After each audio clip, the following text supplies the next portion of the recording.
ជំរាបសួរខ្ញុំបាទឈ្មោះខេងរិនជាមន្ត្រីកសិកម្ម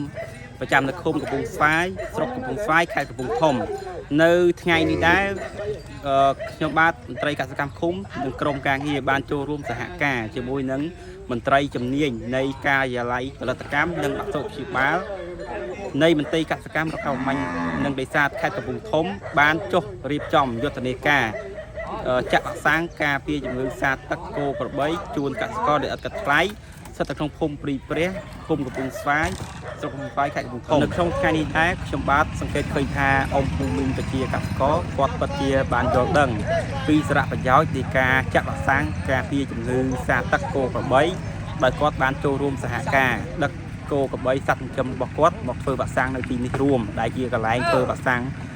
មកកន្លែងធ្វើរួមជាដែរថាសារៈប្រយោជន៍នៃការធ្វើវ៉ាក់សាំងការពារជំងឺសាទឹកគោក្របីទី1ការពារជំងឺសាទឹកនិងកាត់បន្ថយអត្រាងាប់សត្វទី2ជួយឲ្យគោក្របីមានសុខភាពល្អនិងលូតលាស់បានល្អប្រសើរកាត់បន្ថយលើការចំណាយលើការព្យាបាលនិងការថែទាំជំងឺការពារការឆ្លងរាលដាលនៃសត្វឈឺទៅកាន់សត្វដទៃទៀតក្នុងហ្វូងបង្កើនផលិតភាពក្នុងការចិញ្ចឹមនិងកែលម្អជីវភាពរបស់កសិករជាចុងក្រោយខ្ញុំបានសូមអរគុណដល់មន្ត្រីជំនាញនៃការិយាល័យផលិតកម្មនិងអសុខភាពបាល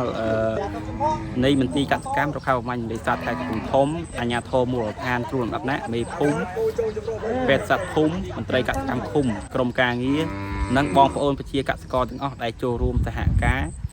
ក្នុងថ្ងៃនេះមួយទៀតសំខាន់គឺសូមឲ្យបងប្អូនប្រជាកសិករមេត្តា